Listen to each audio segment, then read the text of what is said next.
منبر نور پر جلوہ فرما استاد محترم مصنف صالحین بناس حضرت العنام مفتی احسن کمال صاحب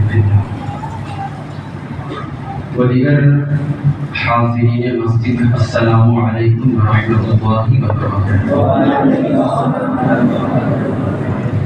الحمد للہ ثم الحمد للہ، الحمد للہ القادر الرحیم الرحمن، ونشکرہ سبحانہ علی ما نزل علی حبیبہ القرآن، ونعوذ به جل جلالہ من شرور انفسنا ومن شرور الشیطان، ونشهد أن لا إله إلا الله وحده لا شريك له، هو الحي القيوم الحنان المنان، ونشهد أن سيدنا وسندنا وقائدنا وقدوتنا ومعلمنا ومربينا ومحمودنا ومحبوبنا ومولانا ومقوانا وهادينا وناجينا وذخرنا وفخرنا ونورنا وسرورنا ونبينا وحبيبنا وعزيزنا وعظيمنا وكريمنا ورحيمنا وشفيعنا يوم الأرض على الله محمد عبده ورسوله، صلاة وسلاما عليك يا رسول الله الغفار، وعلى آلك الأطهار وصحبك الأبرار، وعلى جميع أولياء الله الأخيار، وبعد، فأعوذ بالله من الشيطان الرجيم، بسم الله الرحمن الرحيم، يا أيها الذين آمنوا قوا أنفسكم وأهليكم نارا وقودها الناس والحجارة، صدق الله العظيم وصدق رسوله النبي الأمين الأمين الكريم، ونحن على ذلك لمن الشاهدين والشاكرين، والحمد لله رب العالمين۔ آئیے عقیدت و محبت کے ساتھ رسول رحمت شفیع معظم نبی محتشم اللہ کے پیارے امت کے سہارے رب کے محبوب دانائے غیوب مالک رقاب امم فخر عرب و عجم مالک کون و مکان سیاہ نامکان سید انس و جہاں سرور عالم خان نیر بطحا رافدار ماوکان شاہد مرتبہ صاحب علم نشرہ معصوم آمنہ احمد مصطفیٰ حضرت محمد مصطفیٰ صلی اللہ تعالی علیہ وسلم کی بارگاہ مقدس میں جھوم جھوم کر بارحانہ انداز میں ہدیہ درود پیش کریں، پڑھیں اللہم صلی علی سیدنا و شفیعنا و مولانا محمد کما تحب و ترضى صلی علیہ صلاۃ و سلام علیک یا رسول اللہ صلی اللہ تعالی علیہ وسلم۔ برادران ملت اسلامیہ، آج کی یہ محفل جشن میلاد النبی کا فضائل شریعہ، اللہ سبحانہ و تعالیٰ سے دعا ہے کہ مولا تعالیٰ اپنی بارگاہ میں قبول و مقبول عطا فرمائے، اور جو کچھ باتیں آپ کے سامنے بیان کی جائیں مولا سے دعا ہے کہ مولا پہلے مجھے اس پر عمل کر دے اور اس کے بعد آپ لوگوں کو عمل کرنے کی توفیق عطا فرمائے۔ قرآن کے آیت کریمہ کی تلاوت کا شرف حاصل کیا ہے، امید ہے کہ آپ سنجیدگی کے ساتھ سماعت کریں گے۔ اللہ ارشاد فرماتا ہے، یا ایھا الذین آمنوا قوا انفسکم واہلیکم نارا وقودها الناس والحجارہ۔ ترجمہ آپ سماعت کر لیں۔ اللہ سبحانہ و تعالی ارشاد فرماتا ہے، اے ایمان والو، اے ایمان والو، اپنے آپ کو اور اپنے گھر والوں کو جہنم کی آگ سے بچاؤ۔ اے ایمان والو، اپنے آپ کو اور اپنے گھر والوں کو جہنم کی آگ سے بچاؤ۔ اس آگ سے بچا لو کہ جس کا ایندھن آدمی اور پتھر ہے۔ اس آیت کریمہ میں اللہ سبحانہ و تعالیٰ اس بات کو واضح کرنا چاہتا ہے کہ بہت سارے لوگ ایسے ہیں کہ جو اپنے بدعمالیوں کی بنیاد پر، اپنے گناہوں کی بنیاد پر بے شمار لوگ جہنم میں داخل ہوئے اور جا کر وہ جہنم کا ایندھن بن جائے۔ صاف طور پر قرآن پاک نے ارشاد فرمایا یا ایھا الذین آمنوا قوا انفسکم، تمہاری ذمہ داری یہ ہے کہ پہلے اپنے آپ کو جہنم کی آگ سے بچاؤ، پھر اپنے گھر والوں کو بھی جہنم کی آگ۔ رسول پاک صلی اللہ تعالی علیہ وسلم اس آیت مبارکہ کے متعلق حدیث پاک ارشاد فرماتے ہیں، اور قرآن کے بعد جو کتاب سب سے اعلیٰ مقام کی ہے بخاری شریف جسے کہا جاتا ہے، اور یہ حدیث بخاری شریف میں مذکور ہے۔ رسول پاک صلی اللہ تعالی علیہ وسلم ارشاد فرماتے ہیں کلکم راع وکلکم مسئول عن رعیتہ والرجل راع فی اہلہ وہو مسئول عن رعیتہ۔ اس کا مطلب کیا ہے؟ رسول پاک صلی اللہ تعالی علیہ وسلم ارشاد فرماتے ہیں کہ ہر شخص نگہبان ہے، ہر شخص نگہبان ہے، اس سے کل قیامت کے دن اس سے اس نگہبانی، اس ذمہ داری کے بارے میں سوال کیا جائے گا۔ آگے ارشاد فرماتے ہیں والرجل راع فی اہلہ، کہ ہر شخص اپنے گھر کا ذمہ دار ہے، کل قیامت کے دن اس سے اس نگہبانی، اس ذمہ داری کے بارے میں سوال کیا جائے گا۔ اندازہ کریں کہ آج اپنے آپ کو اگر ہمیں جہنم کی آگ سے بچانا ہے تو ہمیں حقوق اللہ بھی ادا کرنے پڑے گا اور ہمیں حقوق العباد بھی ادا کرنے پڑے گا۔ ایسا نہیں کہ کوئی شخص بہت زیادہ نمازیں پڑھتا رہے، عبادات کرتا رہے، حج و نوافل ادا کرتا رہے، اللہ کے حقوق کو بہت اچھی طرح ادا کرتا رہے، لیکن بندوں کے حقوق سے وہ غافل ہو جائے، کل قیامت میں وہ پھنسے گا۔ حقوق العباد نہ کرنے کی، نہ حقوق العباد نہ ادا کرنے کی بنیاد۔ اور اگر کوئی شخص حقوق العباد بہت اچھی طرح ادا کرتا ہے، اپنے پڑوسیوں کے بہت اچھی طرح خدمت کرتا ہے، اپنے والدین کی بہت اچھی طرح فرمانبرداری کرتا ہے، بھائیوں کے حقوق کو بہت اچھی طرح کرتا ہے، سماج میں اچھا کام بہت ادا کرتا ہے، لیکن رب کے حقوق سے غافل ہے، نمازیں نہیں پڑھتا، عبادات نہیں کرتا، تسبیح و ذکر نہیں کرتا، روزے نہیں رکھتا، کل قیامت کے دن وہ بھی پھنسے گا حقوق اللہ نہ ادا کرنے۔ تو پتہ یہ چلا بندے کی نجات اسی وقت ہوگی کہ انسان اللہ کا بھی حق ادا کرے اور انسان بندوں کا بھی حق ادا کرے۔ اور ابھی آپ ان سے قبل مفتی واسف فرید صاحب جدہ سے ایک حدیث سماعت فرمائیں۔ رسول پاک صلی اللہ تعالی علیہ وسلم ارشاد فرماتے ہیں ان المفلس من امتی یاتی یوم القیامت بصلاۃ۔ آپ نے سماعت کیا کہ انسان جو نمازوں کا انبار لے کر آیا تھا، کل قیامت کے دن وہ اس لیے پھنسا کہ اس نے حقوق العباد نہ ادا کیا۔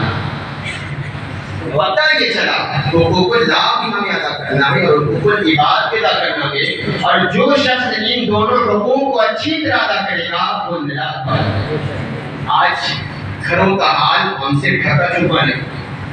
آج ہم دیکھیں کہ آج ہم نمازیں اگر پڑھتے ہیں تو ہمارے بچے نہیں پڑھتے، اگر ہم روزہ رکھتے ہیں تو ہمارے بچے، ہمارے گھروں میں بچیاں اور بہت سارے ایسے کام ہیں کہ جو اگر اللہ ماشاء اللہ ہم کر لیتے ہیں لیکن ہمارے گھروں میں لوگ نہیں کر پاتے۔ اور آگے بڑھ کر یہ کہہ دیا جائے کہ آج سماج میں اگر عورتوں کی نگاہ دیکھی جائے، عورتوں پر حال اور توجہ کیا جائے تو آپ دیکھیں کہ باپ کی غیرت اور عورتوں کا تقدس سلامت نہیں۔ آج انسان آپ مزارات پر بہت زیادہ جاتے ہیں، لیکن افسوس اس بات کا ہے کہ آپ مزارات پر جائیں تو وہاں خواتین بھی بہت زیادہ نظر آتی ہیں، اور وہ خواتین کہیں ادھر ادھر سے نہیں بلکہ ہمارے یہاں کی موجود ہوتی ہیں۔ آپ چنار شریف حاضری دیتے ہیں، آج آپ حضرت یعقوب شہید علیہ رحمۃ رضوان کی بارگاہ میں حاضری دیتے ہیں۔ آپ دیکھیں کہ آج ہماری خواتین ان کے چہرے پر نقاب تو دور کی بات اپنے تن سے بھی نقاب ہو جاتا ہے۔ کہاں گئی ایک باپ کی غیرت جس کے بارے میں رسول نے ارشاد فرمایا تھا کہ بیٹی کے لیے پردہ ہونا ہے؟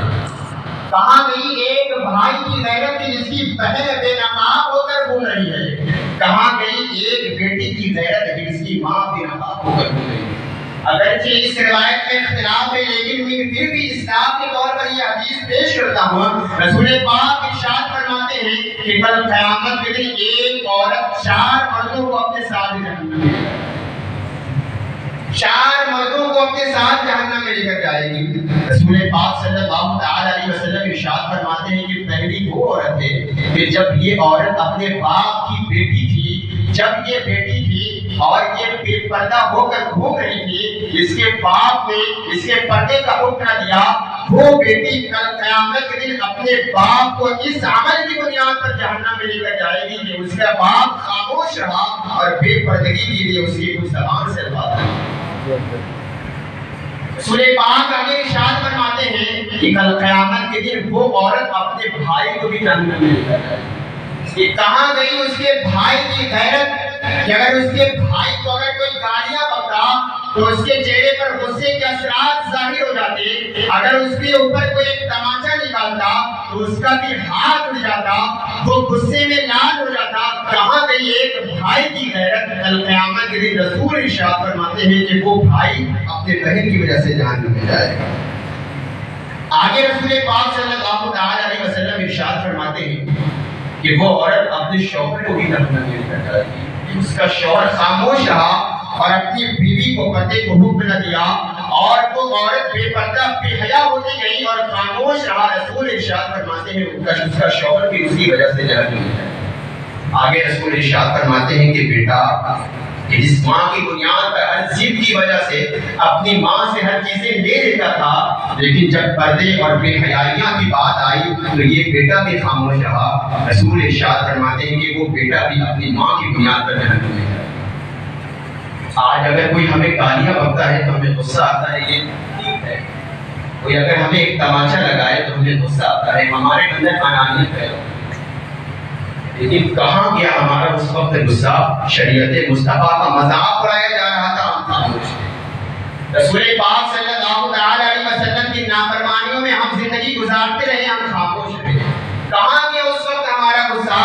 ارے میں کہتا ہوں حضرت عمر فاروق اعظم رضی اللہ تعالی عنہ سے زیادہ غصے والا انسان کون ہو سکتا ہے؟ حضرت عمر فاروق اعظم رضی اللہ تعالی عنہ سے زیادہ جاہ و جلال والا انسان کون ہو سکتا ہے؟ رسول پاک صلی اللہ تعالی علیہ وسلم کے زمانے میں آپ جانتے ہیں حضرت عمر فاروق اعظم کی جاہ و جلال کی کیفیت کیا تھی کہ مدینے کی گلیوں میں 2 4 8 10 لوگ گفتگو کرتے تھے، کھڑے ہو کر راستوں میں بیٹھ کر کلام کیا کرتے تھے. لیکن رسول کے زمانے میں جب اس راستے سے حضرت عمر گزرتے تھے تو راوی بیان کرتے ہیں کہ حضرت عمر کے جاہ و جلال کی بنیاد پر جو 8-10 لوگ گفتگو کر رہے تھے وہ بھاگ جاتے تھے کہ حضرت عمر آئیں گے، ابھی غصے کی حالت میں ہم سے کچھ نہ کچھ کہیں گے. حضرت عمر کے خوف سے وہ سارے لوگ مدینے والے ادھر ادھر چھٹ جاتے. یہ رسول پاک صلی اللہ تعالی علیہ وسلم کے زمانے میں حضرت عمر کا یہ جاہ و جلال تھا. حضرت ابو بکر صدیق کا زمانہ آیا، حضرت ابو بکر صدیق کے زمانے میں بھی حضرت عمر کے جاہ و جلال کی کیفیت یہی تھی کہ مدینے کی گلیوں میں اگر کوئی 2 4 8 10 لوگ بات کرتے، حضرت عمر گزرتے تو سارے لوگ بھاگ جاتے. ارے عمر کا جاہ و جلال کا عالم تو یہ ہے کہ رسول ارشاد فرماتے ہیں ارے انسان تو انسان، ان عمر جس راستے سے گزرتا ہے شیطان بھی عمر کو دیکھ کر بھاگ جاتا ہے. یہ عمر کا مقام ہے، یہ جاہ و جلال کی کیفیت ہے کہ رسول کے زمانے میں عمر کے لیے جاہ و جلال تھا، حضرت ابو بکر صدیق کے زمانے میں عمر کا جاہ و جلال تھا. لیکن جب حضرت عمر کا دور خلافت آیا تو لوگوں نے آپس میں کلام کرنا شروع کیا، یار اللہ کے رسول کے زمانے میں حضرت عمر کتنے جاہ و جلال والے تھے جبکہ ان کا دور خلافت نہیں تھا. حضرت ابو بکر صدیق کا زمانہ آیا، حضرت عمر فاروق اعظم اسی طرح جاہ و جلال والے تھے حتیٰ کہ ان کا زمانہ نہیں تھا. اب حضرت عمر کا دور خلافت آیا ہے، اب ان کا زمانہ آیا ہے. اب حضرت عمر تو ہمارے اوپر اور زیادہ غصے سے کام لیں گے اور زیادہ جاه و جلال سے ہم سے کام لیں گے. جب حضرت عمر نے اپنے بارے میں یہ باتیں سنی تو مسجد نبوی میں سارے صحابہ کرام کو جمع کیا اور ایک خطبہ دیا اور ارشاد فرمایا کہ مجھے پتہ ہے کہ آپ لوگ یہ باتیں کر رہے ہیں کہ اب حضرت عمر کا دور خلافت آیا ہے. حضرت عمر کے غصے کی کیفیت اور زیادہ بڑھ گئی ہوگی. حضرت عمر کا جلال اور روح و دبدبہ تو اور زیادہ عروج پر ہو گیا ہوگا. تو اے لوگوں کان کھول کر سن لو, ہاں حضرت عمر کے جاه و جلال اور زیادہ عروج میں آ چکا ہے. حضرت عمر کا غصہ اور بھی زیادہ آ چکا ہے, لیکن یہ غصہ اس کے ساتھ ہوگا جو مصطفیٰ جان رحمت کی نافرمانی کرے گا, جو میرے مصطفیٰ کے دین کا مذاق اڑائے گا. یہ غصہ اس کے ساتھ ہوگا جو میرے رسول کی نافرمانی میں زندگی گزارے گا. اور کان کھول کر سنو, اور جو شخص میرے رسول کی فرما برداری کرے گا, یہ عمر اس کا غلام بھی ہے, یہ عمر اس کا نوکر بھی ہے. اور زمانے نے اپنے ماتھے کی نگاہوں سے دیکھا کہ جب ایک بیوہ عورت کے گھر کھانے کی چیزیں موجود نہ تھی, یہ 22 لاکھ میر مربع کا حاکم حضرت عمر اپنے کاندھے پر بوریے پر کھانا لے کر اس بیوہ عورت کی خدمت کر رہے ہیں, اس کا ساتھ دے رہے ہیں. گویا حضرت عمر نے ہمیں یہ سہن دے دیا کہ تمہارا غصہ اپنے انانیت کے لیے نہیں ہونی چاہیے. کوئی آپ کو گالی بکے اس کے لیے نہیں ہونا چاہیے, کوئی آپ کا مذاق اڑائے اس کے لیے نہیں ہونا چاہیے. اگر تمہیں جاه و جلال دکھانا ہے, تمہیں غصہ دکھانا ہے, تو وہاں دکھانا پڑے گا جہاں رسول کی نافرمانی ہو رہی ہے, جہاں رسول کے شریعت کا مذاق اڑایا جا رہا ہے. اگر یہ تمہارا غصہ ایسا ہے تو پھر یہ حق ہے, اس میں کوئی بات. آج ہمارا کیا حال ہے؟ اپنی انانیت کی وجہ سے, اپنی انانیت کی وجہ سے اگر ہمیں کوئی کچھ کہہ دے تو ہمیں غصہ آ جاتا ہے. لیکن یاد کریں, جب انسان نافرمانی میں زندگی گزار رہے تب ہم خاموش ہوتے ہیں. جبکہ قرآن کہتا ہے یا ایھا الذین آمنوا قوا انفسکم واہلیکم نارا, کہ لوگوں اپنے آپ کو بھی بچا لو جہنم کی آگ سے, اور اپنے گھر والوں کو بھی جہنم کی آگ سے بچا لو. اور آگے چلتے ہیں, حقوق اللہ کی بنیاد پر کرنا ہے, حقوق کی بات کی جا رہی ہے. وہ سارے اگر نمازیں پڑھنے لگتے ہیں تو ان کے اندر یہ تکبر پیدا ہونے لگتا ہے, یار ہمارے جیسا کوئی. ابھی کتنی تخفیف کر کے نمازیں قضا کرنے کی بات کی جا رہی ہے. آج قضا تو دور کی بات, کوئی وقت پر نمازیں نہیں ادا کرنے کے لیے تیار. آج تو یہ ہمارا حال ہے. اور آگے چلتے ہیں کہ جس امت میں اخلاق سب سے بھاری چیز تھا, آج وہی امت پر اخلاق ہے. آج ہم اپنی زبانوں سے, اپنی بد زبان سے لوگوں کو تکالیف دے رہے ہیں, اپنی زبانوں سے لوگوں کا دل دکھا رہے ہیں. آج ہمارے اس زبان کی بنیاد پر ہمارے والدین ہم سے ناراض ہیں, ہمارے ماں باپ ہم سے ناراض ہیں, ہمارے رشتے دار ہم سے ناراض ہیں, ہمارے بھائی ہم سے ناراض ہیں. جبکہ رسول نے ارشاد فرمایا کہ اے لوگوں, جس شخص نے مجھے اپنی زبان اور اپنی شرمگاہ کی گارنٹی دے دی, کل قیامت کے دن میں محمد مصطفیٰ اس کو جنت کی ضمانت دے. آج گناہ اگر ہوتا ہے تو سب سے زیادہ ان دونوں چیزوں سے ہوتا ہے. آج اتنے زیادہ بد زبان, نرم بول میٹھی زبان آج ہم سے چھین لی. ایک واقعہ میں آپ کے سامنے پیش کرتا ہوں, چونکہ یہ معراج النبی صلی اللہ تعالی علیہ وسلم کے حوالے سے ہی محفل ہے. ایک مرتبہ رسول پاک صلی اللہ تعالی علیہ وسلم بہت زیادہ خوش تھے, بہت زیادہ خوش تھے. حضرت عائشہ صدیقہ رضی اللہ تعالی عنہا سے ارشاد فرمایا, اے عائشہ میں آج بہت زیادہ خوش ہوں, آج تمہیں عائشہ جو کچھ مانگنا ہے مانگ لو, میں محمد مصطفیٰ عطا کروں. دل کی گہرائیوں سے اس واقعے کو سنیں. حضرت عائشہ صدیقہ رضی اللہ تعالی عنہا سن کر مچل گئی کہ رسول پاک صلی اللہ تعالی علیہ وسلم آج اتنے زیادہ خوش ہیں, اور اسی خوشی کی حالت میں ارشاد فرمایا, عائشہ عائشہ جو کچھ مانگنا ہے مانگ لو, میں محمد نبی عطا کروں. حضرت عائشہ صدیقہ رضی اللہ تعالی عنہا سوچ میں پڑ گئی, آخر مانگوں تو کیا کروں؟ کچھ ایسا چیز رسول سے مانگ لیا جائے کہ جس میں سب آ جائے اور پھر بعد میں کوئی ملال نہ رہے. اسی کشمکش میں حضرت عائشہ صدیقہ رضی اللہ تعالی, حضرت عائشہ صدیقہ خاموش ہے اور سوچ رہی ہے.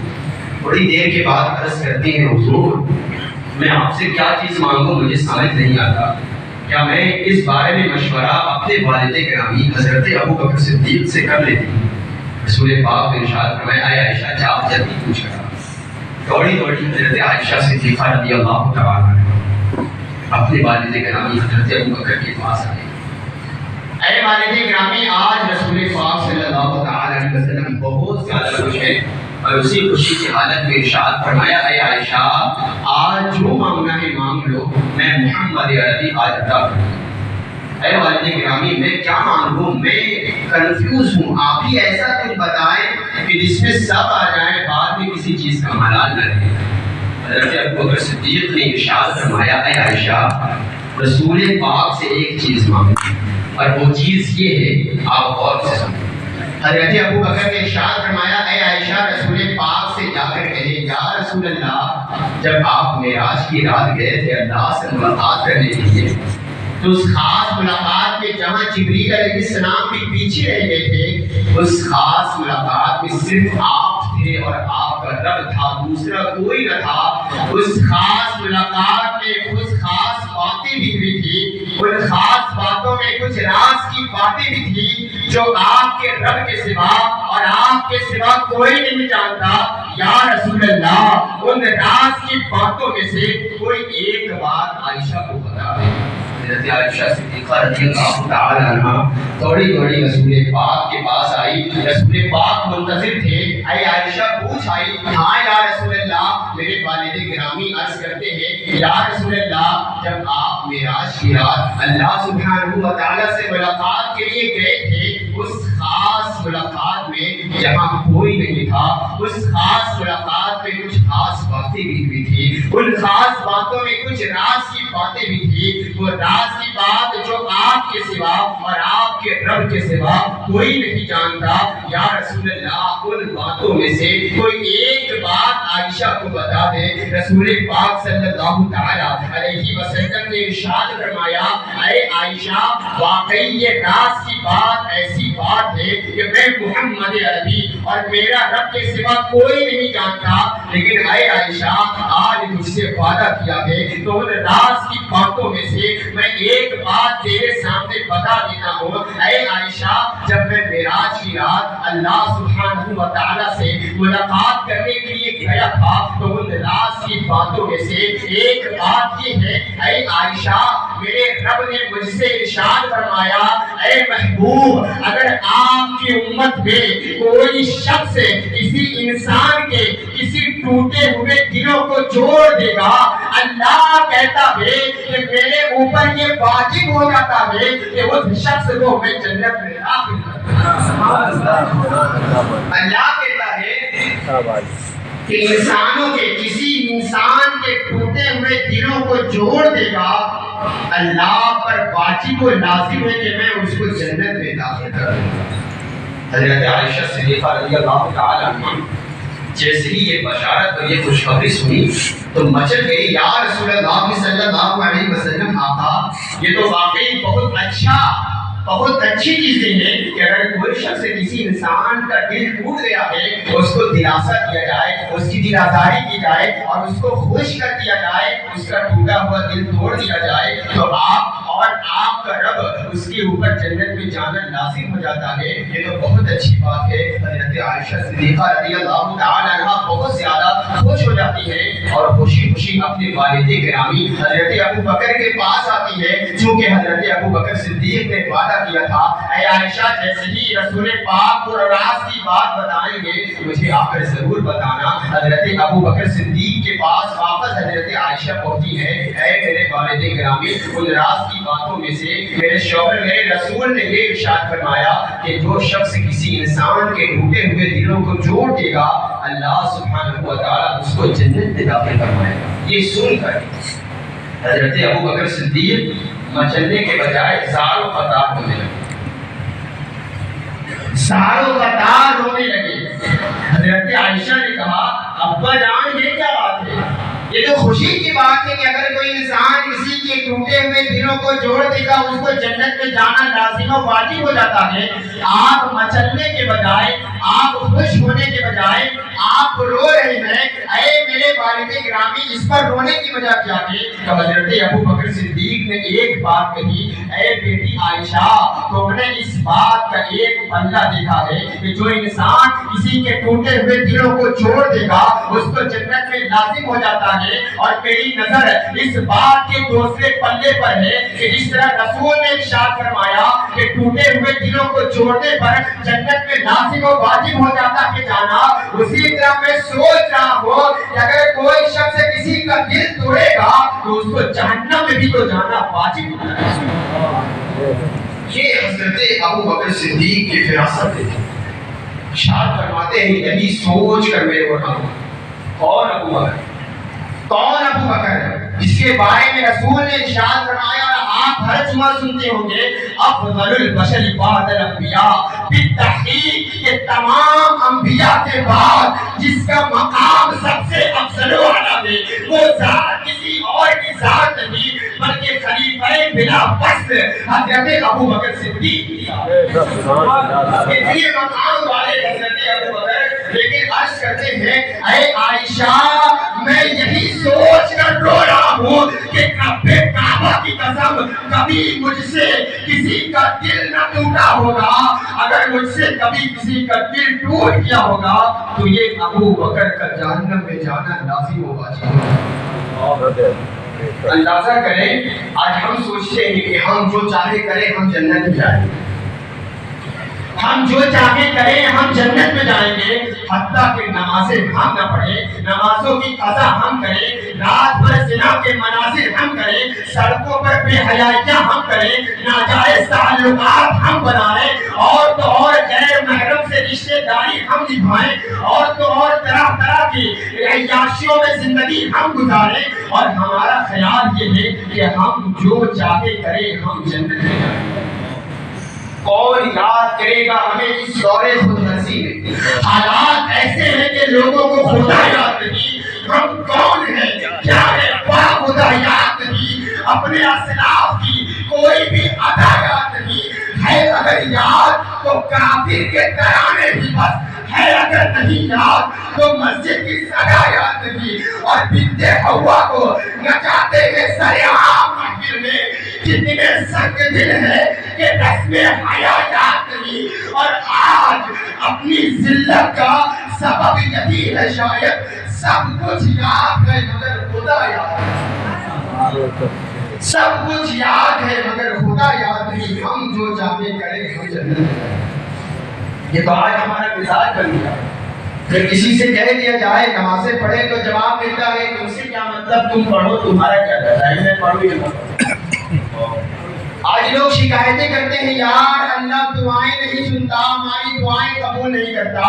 میں کہتا ہوں دلی میں کفریہ جملے پکنے کی کوشش نہ کیا کرو، اگر جب تک ایک بچہ گڑگڑا کر اپنے ماں سے دودھ طلب نہیں کرتا تو ماں بھی اپنے بچے پر دھیان نہیں دیتی۔ اگر بچہ کھیلتا رہتا ہے ماں کہتی ہے ابھی یہ کام کر لو، اگر بچہ کھیلتا رہتا ہے ماں کہتی ہے جھاڑو لگا لو، اگر بچہ کھیلتا رہتا ہے ماں کہتی ہے میں فلاں کام کر لو۔ لیکن آپ نے دیکھا ہوگا جب یہی بچہ رونے پر مجبور ہو جاتا ہے، اپنی زبان سے کرانے کی آواز نکالتا ہے، پورا گھر ہلا کر رکھ دیتا ہے، تو وہ ماں جو توے پر روٹیاں پکا رہی تھی روٹیاں وہی چھوٹ جاتی ہے اور اپنے بچے کو سینے سے لگا دیتی ہے۔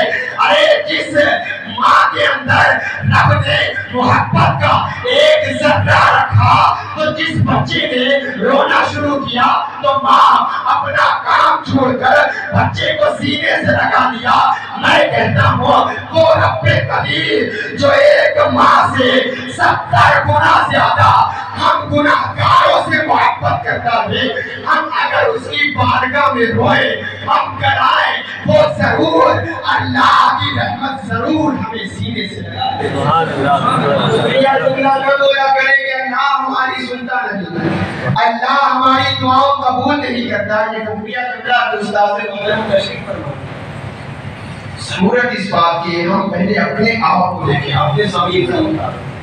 آج ہم ہماری صفت یہ ہے یار اس نے یہ کر دیا، اس نے یہ کر دیا، اس نے یہ کر دیا، اس نے یہ کر دیا۔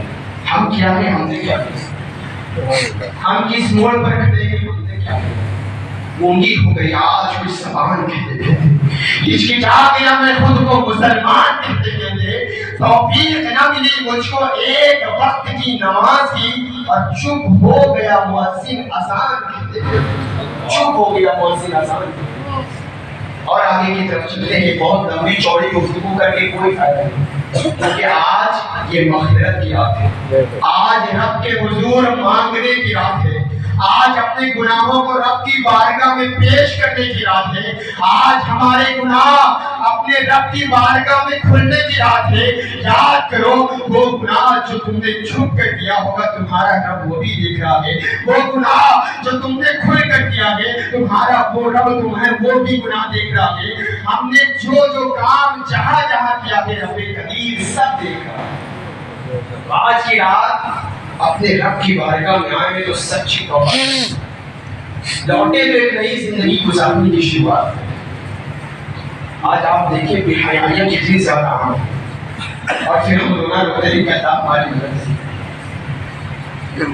جب قوم رسول پاک کی نافرمانی کرے گی وہ قوم ہمیشہ رسوا قوم رہے گی وہ قوم ہمیشہ ذلیل قوم رہے گی اگر عروج پانا ہے اگر بلند سر بلند ہونا ہے تو آج اپنے رب اور رسول کی فرما برداری میں زندگی گزارو میرا وعدہ ہے دنیا میں بھی کامیاب رہو گے اور آخرت میں سے بہت ادھر ادھر نہیں جاتا آپ اندازہ کریں کیا آج کیا یہ نہیں ہوتا کیا چنار پہ ہم جاتے ہیں بازار مقدس پر حضرت قاسم علیہ رحمۃ اللہ رضوان کی بارگاہ میں حاضری دیتے ہیں تو آج خواتین جیسے پکنک اسپاٹ خواتین کے اوپر نقاب تک نہیں ہوتا آج کہاں ہے ہمارا اس آج ہمارا چراغ کیوں اتنا چپ ہے آج ہماری زبان کیوں خاموش ہے اپنی انانیت کے لیے ہم لڑتے رہے جھگڑتے رہے مار پیٹ کرتے رہے لیکن شریعت مصطفیٰ کے لیے ہم داغ بنتے رہے رسول پاک کے دین کا مذاق اڑایا جاتا رہا اسی طرح ہم خاموش اسی بنارس کی سرزمین پر حضرت اورنگزیب علیہ رحمۃ اللہ کا واقعہ آپ نے سنا ہو جب حضرت اورنگزیب عالمگیر علیہ رحمۃ اللہ نے اپنے ایک گورنر کو میں واقعات کی تفصیل کی طرف نہیں جاتا آپ دیکھیں اسلام کتنا پاک مذہب ہے اپنے فعل سے اپنے کردار سے مذہب اسلام کو بدنام کرتے اپنے عمل سے مذہب اسلام کے لیے بے داغ مت بننے کی کوشش حضرت اورنگزیب عالمگیر علیہ رحمۃ اللہ کا ایک گورنر بنارس کی سرزمین پر رہتا تھا کچھ ہی دن کے بعد وہ اپنی منمانی کرنے لگا اور آپ نے بارہا سنا ہوگا کہ ایک پنڈت کی لڑکی کے ساتھ اس نے یہ کام رچایا کہ زبردستی اس کے ساتھ شادی بیاہ کرنے کو اس نے پلان کیا پنڈت کے پاس اس نے یہ عریضہ پیش کیا کہ میں اس کے ساتھ شادی کروں خوبصورت لڑکی نوجوان بھلا پنڈت ایک مسلم کا غیر مسلم کا نکاح کیسے ہو سکتا لیکن ظلم زیادتی اور جبر کی بنیاد پر میں زبردستی اس کے ساتھ نکاح کروں گا پنڈت نے اپنی بیٹی سے کہا بیٹی اور کیا چاہ رہا ہے یہ تو ظلم زیادتی والے لوگ ہیں ہمارے پاس کوئی اور چارہ نہیں ہمیں یہی کرنا پڑے گا تمہیں ان کے ساتھ نکاح کرنا پڑے گا بیٹی نے کہا میں ایک مرتبہ حضرت اورنگزیب عالمگیر علیہ رحمۃ اللہ کے پاس جانا چاہتی ہوں ان سے انصاف کا مطالبہ کرنا چاہتی ہوں وہ بیٹی دلی کی سرزمین پر پہنچی ایک مہینے کا وقت لے کر دلی کی سرزمین پر حاضر ہوئی اور جامع مسجد جو آج بھی موجود ہے دلی کی سرزمین پر جمعے کے دن جامع مسجد کے باہر مردوں کے لباس میں کھڑی ہو گئی حضرت اورنگزیب عالمگیر علیہ رحمۃ اللہ جمعہ کی مہم فرما کر جامع مسجد سے نیچے اتر رہے تھے لوگوں کا ایک ہجوم ہے اور لوگ پرچی کے حوالے سے اپنی اپنی درخواست اپنا پیغام پیش کرتے ہیں تبھی وہ عورت جو مردوں کے لباس میں باہر مسجد کے کھڑی تھی حضرت اورنگزیب عالمگیر کے سامنے اس نے اپنی چٹھی اور اپنی شکایت پیش کی حضرت اورنگزیب عالمگیر علیہ رحمۃ اللہ نے اس کے ہاتھ کو دیکھا اور ایک کپڑا اس کے ہاتھ پر رکھا اور اس سے کوئی چٹھی لی اور ارشاد فرمایا بیٹی یہ اسلام ہے اسلام یہ پاک مذہب ہے اسلام اس بات کی بھی اجازت نہیں دیتا کہ ایک انسان ایک مسلمان کسی غیر محرم کا ہاتھ چھوڑے یہ ہے اسلام یہ پاک مذہب ہے ایک کپڑا رکھا اس سے چٹھی لی اور اپنے دربار میں بلایا اور کہا ہے بیٹی جا تجھے نکاح کرنا ہے، جا اس کی ڈولی تیرے گھر ضرور آئے گی، وہ تجھ سے نکاح کرے گا، چلی جا واپس۔ حضرت اورنگزیب نے کچھ باتیں اس سے کہی اور وہ بیٹی مایوس ہو کر چونکہ نصاب کے لیے آئی تھی واپس چلی گئی اور بنارس کی سرزمین پر واپس لوٹ گئی۔ جب وہ دن بھی آیا کہ جب وہ گورنر جو منمانی کر رہا اور وہ دن نکاح کرنے کے لیے اس پنڈت کے گھر پر جا رہا، تبھی ایک کمل اوڑھے شخص اس گورنر کے پاس پہنچا۔ پیسے لٹائے جا رہے تھے، پیسوں کی بارش کی جا رہی تھی۔ اس کمل پوش فقیر نے کہا میں کوئی ایسا ویسا فقیر نہیں کہ میں ادھر ادھر سے پیسے اٹھاؤں، مجھے ہاتھ میں پیسے چاہیے۔ اس گورنر نے اس فقیر کمل پوش فقیر کے ہاتھ میں پیسہ دیا۔ حضرت اورنگزیب نے چہرے سے کمل ہٹایا تو تھرا کر کانپ گیا، حضور آپ یہاں تشریف فرما۔ حضرت اورنگزیب عالمگیر رضی اللہ تعالی عنہ نے ارشاد فرمایا کہ تو نے مصطفیٰ جامع رحمت کی شریعت کا مذاق اڑایا ہے، تو نے رسول پاک کی شریعت کی دھجیاں اڑائی ہے، اب تجھے دنیا میں رہنے کا کوئی حق نہیں ہے۔ 4 ہاتھی حضرت اورنگزیب نے منگوائی اور اس کو رسی سے اس کا ہاتھ پیر باندھ کر اس کو مشرق و مغرب کی طرف دوڑا دیا اور وہ شخص اسی طرح چیر گیا اور انتقال کر۔ تھوڑی دیر کے بعد حضرت اورنگزیب اس پنڈت کے چبوترے پر نمازیں ادا کرتے ہیں کپڑا لے کر۔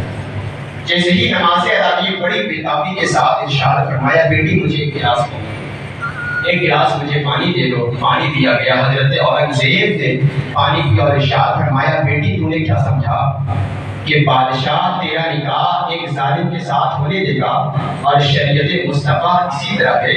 رب کعبہ کی قسم اے بیٹی، جس دن تم میرے پاس دلی کی سرزمین پر آئی تھی اس دن سے میں نے قسم کھا رکھی تھی کہ اے اللہ جب تک اس لڑکی کو میں انصاف نہ دلا لوں گا، پانی کا ایک قطرہ اپنے حلق کے اندر نہ اتاروں گا۔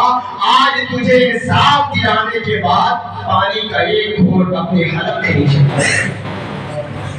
ایک غیر مسلم پنڈت نے جب مذہب اسلام کا یہ قانون دیکھا، مذہب اسلام کا یہ انصاف دیکھا، مذہب اسلام کی یہ پاک دامنی کی، تو سارے بنارس میں اعلان کیا کہ اے بنارس والوں، مسلمانوں کے بادشاہ نے جس سرزمین پر آج میرے یہاں سجدہ کیا ہے، میں اپنے ہاتھ سے اس زمین پر مسجد تعمیر کراؤں گا۔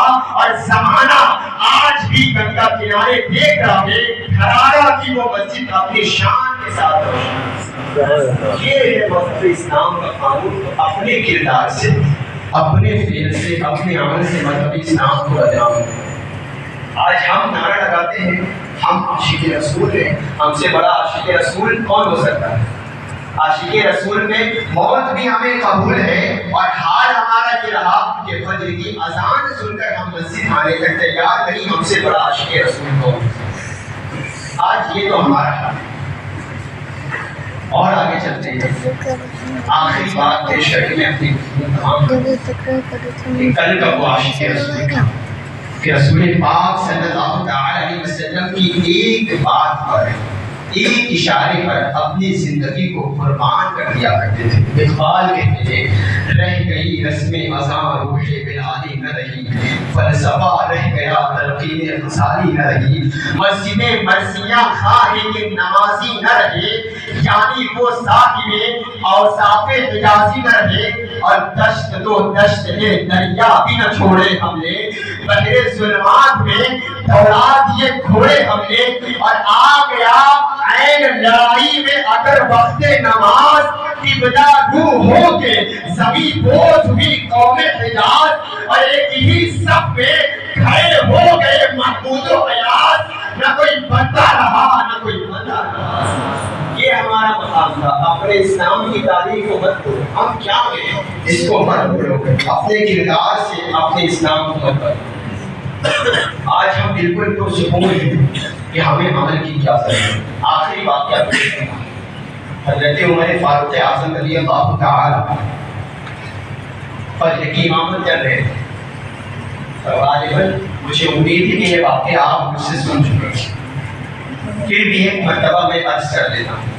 بڑی سختی اور تیزی کے ساتھ فجر کی امامت کر رہے تھے حضرت عمر فاروق اعظم۔ ایک مجوسی شخص سے پیچھے چھپا ہوا تھا اور آ کر حضرت عمر فاروق اعظم رضی اللہ تعالی عنہ کے پیٹ پہ اس نے 6 مرتبہ یا 7 مرتبہ خنجر کو۔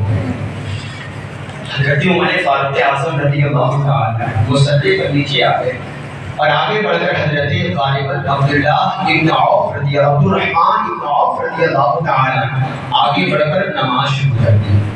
2 شخص اس کو پکڑنے کے لیے آگے گئے اس مجوسی شخص کو، تو اس نے اپنے بھی پیٹ میں خنجر بھونکا اور اس طرح خودکشی کر دی۔ نماز سے فارغ ہو گئے، حضرت عمر فاروق اعظم رضی اللہ تعالی عنہ کو گھر لے جایا گیا اور آپ کو دودھ پلایا گیا تو وہ دودھ آنتوں سے باہر نکلا۔ حضرت عمر فاروق اعظم نے اپنے بیٹے عبداللہ ابن عمر کو مخاطب کر کے ارشاد فرمایا، رہنے دو، اب موت کا وقت آ گیا ہے، موت کا وقت آ گیا ہے، اب کچھ کرنے کی ضرورت نہیں ہے۔ اے بیٹا عبداللہ، جا اماں جان عائشہ صدیقہ رضی اللہ تعالی عنہا سے پوچھ کہ میرے والد گرامی حضرت عمر امیر المومنین نہ کہنا، اب میں تم لوگوں کا امیر المومنین نہیں ہوں، بلکہ یہ کہنا میرا باپ عمر ابن خطاب، میرا باپ عمر ابن خطاب اپنے دونوں جانثار ساتھیوں کے ساتھ قبر میں دفن ہونے کی اجازت طلب کرتا ہے۔ اگر اماں جان عائشہ اجازت دے تو مجھے اس قبر میں دفن کر دینا، ورنہ عام قبرستان جنت البقیع میں دفن کرنا۔ عبداللہ ابن عمر اماں جان عائشہ صدیقہ رضی اللہ تعالی عنہ کے پاس آئے، عرض کرتے ہیں اماں جان عائشہ، میرے والد گرامی عمر ابن خطاب اپنے دونوں جانثار ساتھیوں کے ساتھ قبر کی جگہ کی اجازت طلب کرتے ہیں، اگر اجازت دیں تو میرے والد کو یہاں دفن کر دیا جائے، ورنہ عام قبرستان جنت البقیع میں دفن کر دیا جائے گا۔ حضرت عائشہ صدیقہ رضی اللہ تعالی عنہا یہ سن کر رونے لگی، ارشاد فرمایا، بیٹا عبداللہ، یہ جگہ تو میں نے اپنے لیے سوچ رکھی تھی کہ میں اپنے رفیق حیات، اپنے شوہر جناب محمد عربی صلی اللہ تعالی علیہ وسلم اور اپنے والد گرامی حضرت ابو بکر صدیق کے ساتھ یہاں دفن ہو جاؤں گی، لیکن اگر عمر چاہتا ہے تو مجھ سے زیادہ حقدار عمر ہے، عمر کا زیادہ حق ہے، میں اجازت دیتی ہوں۔ حضرت عبداللہ ابن عمر دوڑے واپس اپنے والد گرامی کے پاس آئے، ابا جان مبارک ہو، اماں جان عائشہ صدیقہ نے اجازت دی ہے۔ حضرت عمر نے ارشاد فرمایا، بیٹا عبداللہ، ایک مرتبہ پھر جب میرے جنازے کو حجرہ عائشہ کے باہر رکھ دینا، اندر نہ لے کر جانا، حجرہ عائشہ کے باہر جنازہ رکھنا، ایک مرتبہ دوبارہ پھر سے اجازت دینا، دوسری مرتبہ بھی اجازت دے تو مجھے وہاں دفن کرنا، ورنہ عام قبرستان میں دفن کر دینا۔ حضرت عبداللہ ابن عمر نے کہا، والد گرامی ٹھیک ہے۔ حضرت عمر ابن خطاب رضی اللہ تعالی لیٹے ہوئے ہیں، موت کا وقت ہے، وفات کا وقت قریب ہے، اور اس وقت حضرت علی کرم اللہ تعالی وجہ الکریم اور حضرت امام حسن تشریف لائے۔ ارشاد فرمایا ہے علی، حضرت علی نے ارشاد فرمایا، اے عمر، کیوں اتنا تڑپ رہے ہو بے بسی کی حالت میں؟ کیوں اتنا زیادہ تمہیں درد کا احساس ہو رہا ہے؟ کیا تمہیں موت سے ڈر لگتا ہے؟ غور سے آپ سنیے گا، آج ہم اتنے زیادہ مطمئن ہو چکے ہیں، اتنے زیادہ ہم ضمیر ہمارا مردہ ہو چکا ہے۔ غور سے اس بات کو سنیے۔ حضرت علی سوال کرتے ہیں، عمر، کیا تمہیں موت سے ڈر لگتا ہے؟ کیوں اتنا زیادہ پریشان ہو؟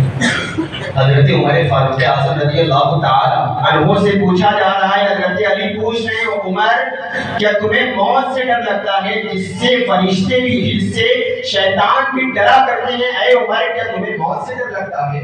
حضرت عمر نے جواب دیا، اے علی، مجھ سے موت سے نہیں ڈر لگتا، میں موت سے نہیں ڈرتا، ڈر اس بات سے لگ رہا ہے کہ مرنے کے بعد کیا ہوگا۔ مجھے موت سے نہیں ڈر لگتا، مرنے کے بعد کیا ہوگا اس سے ڈر رہا ہوں۔ حضرت علی نے ارشاد فرمایا، کیوں ڈرتے ہو؟ میں گواہی دوں گا اور رسول پاک کی زبان مبارک سے میں نے بارہا سنا ہے کہ جنت میں بڑی عمر کے لوگوں کے سردار ابو بکر و عمر ہیں۔ میں نے بارہا سنا ہے۔ حضرت عمر نے کہا، گواہی دو گے؟ حضرت علی نے کہا، میں بھی گواہی دوں گا، میرا بیٹا حسن بھی گواہی دوں گا۔ چلے گئے۔ حضرت عمر کا سر آپ کے صاحبزادے حضرت عبداللہ ابن عمر کی گود میں رکھا۔ تھوڑی دیر کے بعد حضرت عمر نے ارشاد فرمایا بیٹا عبداللہ میرا سر نیچے رکھ دو، میرا سر زمین پر رکھ دو۔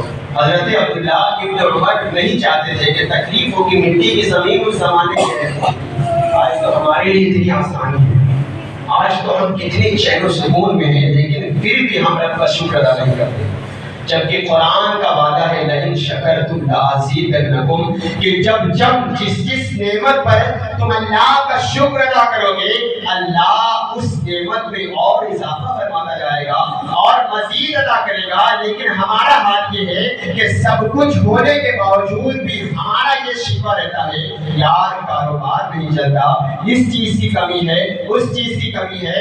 میں کہنا چاہتا ہوں آج جس مقام پر ہم اور آپ کھڑے ہیں کروڑوں لوگوں سے بہتر ہے، اللہ کا شکر ہے۔ خیر حضرت عمر فاروق اعظم سر بیٹا عبداللہ ابن عمر کی گود میں رکھا، نے کہا میرا سر نیچے رکھ دو۔ عبداللہ ابن عمر نہیں چاہتے تھے کہ زمین ہے مٹی کی اور چھوٹے چھوٹے کنکر ہے حضرت عمر کو گاڑی کے نہیں چاہے تھے اسی طرح رکھے تھے۔ بار بار حضرت عمر کہہ رہے تھے، حضرت عبداللہ ابن عمر نہیں چاہتے تھے کہ اتنے میں جب بہت مرتبہ کہا تو حضرت عبداللہ ابن عمر پیچھے کس کے اور اپنے والد گرامی کا سر زمین پر رکھا۔ آپ جانتے ہیں اس کے بعد کتابوں میں یہ لفظ موجود ہے، حضرت عمر فاروق اعظم رضی اللہ تعالی عنہ کروٹ ہوئے اور آپ کا چہرے پر مٹی لگی ہے، چہرے پر مٹی حضرت عمر کی لگ رہی ہے اور زبان پر ایک کلمات ویل لک یا عمر ان لم یغفر لک ربک ویل لک یا عمر ان لم یغفر لک ربک ویل لک یا عمر ان لم یغفر لک ربک۔ اے عمر اگر آج تیرے رب نے تجھے معاف نہ کیا تو تو ہلاک ہو جائے گا۔ اے عمر اگر آج تیرے رب نے تجھے معاف نہ کیا تو تو ہلاک ہو جائے گا۔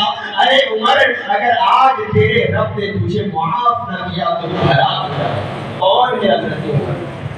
کون ہے حضرت عمر جن کے بارے میں رسول نے ارشاد فرمایا کہ اگر میرے بعد کوئی نبی ہوتا تو وہ عمر ابن خطاب ہوتے۔ یہ وہ عمر ہے کہ آپ کے دور خلافت میں ایک مرتبہ جب دریائے نیل رک گیا تھا لوگوں نے آپ سے شکایت کی کہ اے عمر دریائے نیل میں جب تک کسی انسان کی بلی نہ چڑھائی جائے دریائے نیل نہیں چلتا۔ یہ دریائے نیل کا ہر سال کا ہے، جب تک اس میں بلی نہ چڑھائی جاتی ہے انسانوں کی دریائے نیل آگے نہیں چلتا۔ آپ حضرت عمر کا مقام دیکھیں، حضرت عمر نے ایک خط لکھا بسم اللہ الرحمن الرحیم اور اس خط میں یہ لکھا کہ اے دریائے نیل اگر تو اللہ کے حکم سے چلتا ہے تو چل جا ورنہ ہمیں تیری کوئی ضرورت نہیں۔ قاسم کو وہ خط دیا اور حضرت عمر کا وہ خط دریائے نیل میں ڈالا گیا اور وہ عمر کا خط جس دریائے نیل میں ڈالا گیا تو اس وقت سے وہ دریائے نیل چلا تو ایسا چلا آج 1400 سال گزر گیا آج تک دریائے اتنی مقام والے حضرت عمر فاروق اعظم جس کے بارے میں رسول نے ارشاد فرمایا کہ عمر کے جنتی ہونے میں کوئی شک نہیں ہے، عمر واقعی جنتی ہے۔ ارے جب جنتی نوجوان کا یہ حال ہے وہ اتنا زیادہ ڈرتا ہے ویل لک یا عمر ان لم یغفر لک ربک۔ اے عمر اگر آج تیرے رب نے مجھے معاف نہ کیا تو تو ہلاک ہو جائے گا۔ تو آج ہمیں کس چیز میں اتنے زیادہ دکھ ہے؟ آج ہم کیوں اتنا زیادہ پرسکون ہیں کہ ہم جو چاہے کریں ہم جنت میں جائیں، ہم جو چاہے کریں ہم جنت میں جائیں۔ پھر کعبہ کی قسم کوئی عمل کی بنیاد پر جنت میں نہیں جاتا، اگر کوئی جاتا ہے تو رب کے فضل کی بنیاد پر۔ لیکن دیکھیں رسول پاک صلی اللہ تعالی علیہ وسلم کے اصحاب اگر یہ کہہ دوں کہ جن کی سانسیں بھی ذکر الہی کے ساتھ چلتی ہے وہ بھی آخرت کے خوف سے کس قدر کانپ رہے ہیں، وہ اصحاب جن کا چلنا بھی رسول کی مرضی کے مطابق، جس کا بیٹھنا بھی رسول